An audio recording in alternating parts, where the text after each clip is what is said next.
Hello बच्चों, कैसे हैं आप सब। मैं आशा करती हूँ आप जहाँ भी होंगे स्वस्थ होंगे, मस्त होंगे। जिला शिक्षा विभाग गोपालगंज आपका स्वागत करता है। मैं डिम्पल कुमारी जिला शिक्षा विभाग गोपालगंज की ओर से गोपालगंज के सौजन्य से संचालित होने वाले ऑनलाइन क्लासेस के लिए आपका स्वागत करती हूँ। यहाँ से डेली बेसिस पे ऑनलाइन क्लासेस प्रोवाइड कराई जाएंगी आप लोगों को, जहाँ पे सारे सब्जेक्ट्स के टीचर्स आपको अपने अपने सब्जेक्ट्स की जानकारी देंगे और समय सिलेबस पूर्ण कराने की उनकी जवाबदेही रहेगी। आपको समय सिलेबस पूर्ण कराया जाएगा। इसी क्रम में मैं यहाँ पे बायोलॉजी की क्लासेस लूँगी, जिसमें मेरे से पहले एक सर जो थे वो तो बायोलॉजी को इंट्रोड्यूस करा चुके हैं।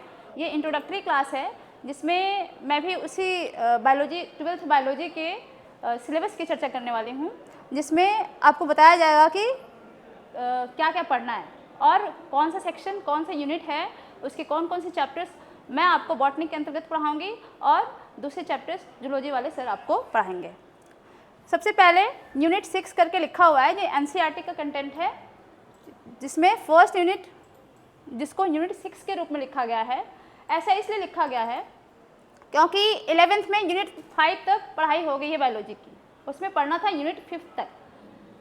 ये यूनिट 6 से स्टार्ट किया है, यानी कि 12th का हमारा फर्स्ट यूनिट यही होगा, जिसका नाम है रिप्रोडक्शन यानी कि प्रजनन, जिसका फर्स्ट चैप्टर ये रिप्रोडक्शन इन ऑर्गेनिज्म नहीं पढ़ना है। सेकेंड चैप्टर से हमारा स्टार्ट होगा, यानी कि हमारा फर्स्ट चैप्टर ये हो जाएगा sexual reproduction in flowering plants, यानी कि पादप में होने वाला लैंगिक जनन, इसको हम पढ़ेंगे।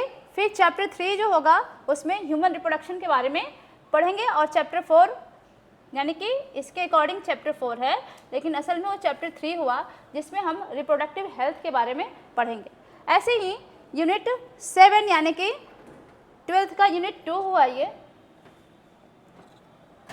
जिसका नाम है जेनेटिक्स एंड इवोल्यूशन। इसके अंतर्गत 3 चैप्टर्स हैं, इस यूनिट के अंतर्गत 3 चैप्टर्स हैं, जिसका फर्स्ट चैप्टर है principles of inheritance and variation. इसमें मेंडलिज्म के बारे में हम लोग पढ़ेंगे। मेंडल्स ने जेनेटिक्स के क्षेत्र में जितने भी कार्य किए हैं पी प्लांट्स पे, उसके रिगार्ड इसमें सारी इन्फॉर्मेशन दी गई है। उसके बाद से इसका नेक्स्ट जो चैप्टर है वो है मॉलिक्यूलर बेसिस ऑफ इनहेरिटेंस, यानी जो मेंडल ने स्टडी किया था, जो जनरेशन टू जनरेशन जो पेरेंटल कैरेक्टर्स है वो कैसे जाते हैं उसके बारे में अध्ययन उन्होंने किया था, उसका मॉलिक्यूलर बेसिस जानना है। इनमें मॉलिक्यूलर बेसिस अर्थात डीएनए और जीन लेवल पे जानना है हमको, वो हम इस चैप्टर में पढ़ेंगे। उसके बाद से इसी यूनिट के चैप्टर में नेक्स्ट चैप्टर में इवोल्यूशन पढ़ेंगे। इवोल्यूशन के अंतर्गत कैसे चीज़ें इवॉल्व हुई हैं, कैसे ऑर्गेनिज्म का इवोल्यूशन हुआ है, उसको हम देखेंगे। फिर नेक्स्ट यूनिट होगा हमारा बायोलॉजी इन ह्यूमन वेलफेयर। इस यूनिट के अंतर्गत फिर 3 चैप्टर्स होंगे, जिसमें से फर्स्ट चैप्टर है ह्यूमन हेल्थ एंड डिजीज़। उसके नेक्स्ट में इस चैप्टर के तहत हम लोग ह्यूमन में होने वाली विभिन्न प्रकार की बीमारियों के बारे में पढ़ेंगे और उनका क्योर क्या होगा इसके बारे में चर्चा करेंगे। फिर नेक्स्ट चैप्टर में strategy of enhancement in food production. Food production में किस किस स्ट्रैटेजी का इस्तेमाल करते हुए फूड के प्रोडक्शन को इन्हांस किया जा रहा है, उसको इसमें डील किया जाएगा। नेक्स्ट चैप्टर होगा microbes in human welfare. Human welfare में किन किन माइक्रोब्स का इस्तेमाल करते हुए हम न्यू टेक्निक्स का इस्तेमाल करके new varieties of crops grow कर रहे हैं, या फिर जो न्यू वैक्सीन्स वगैरह हैं उसका इस्तेमाल किया जा रहा है, या फिर इन माइक्रोब्स जो हमारे लिए बेनिफिशियल है या हार्मफुल हैं, उनकी चर्चा इस चैप्टर के अंतर्गत की गई है। नेक्स्ट यूनिट में जिसका नाम है बायोटेक्नोलॉजी, इसके अंतर्गत 2 चैप्टर्स होंगे।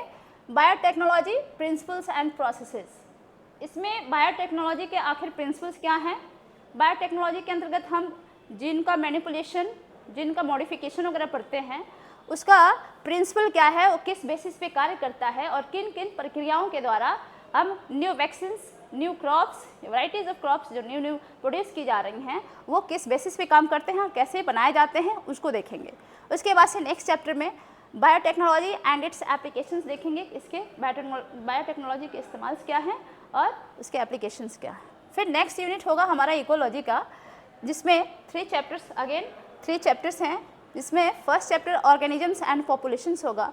जैसा कि आपको पता होगा, इकोलॉजी के अंतर्गत हम क्या क्या चीज़ें पढ़ते हैं, सारे जीव होते हैं, उनके इन्वायरमेंट में सराउंडिंग्स कैसे उनको अफेक्ट करते हैं, ये सारी चीज़ें हम इकोलॉजी के अंतर्गत पढ़ते हैं। उसी के तहत ऑर्गेनिजम्स एंड पॉपुलेशंस पढ़ेंगे। फिर नेक्स्ट चैप्टर इकोसिस्टम आएगा, और जो लास्ट चैप्टर होगा इस यूनिट का वो बायोडाइवर्सिटी एंड कंजर्वेशन होगा।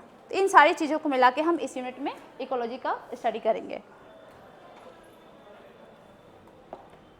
उसके बाद से ये चैप्टर रहा इन्वायरमेंटल इश्यूज़, ये भी इकोलॉजी के अंतर्गत ही आएगा। इसमें 4 चैप्टर हैं, सॉरी मैंने 3 बोला था, 4 चैप्टर्स इकोलॉजी यूनिट के अंतर्गत हैं, जिसका लास्ट होगा environmental issues.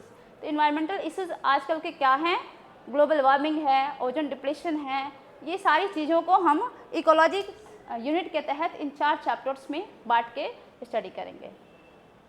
So these all are the syllabus that I have to deliver you in upcoming classes.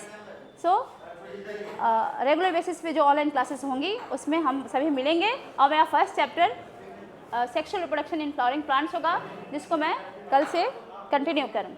Thank you.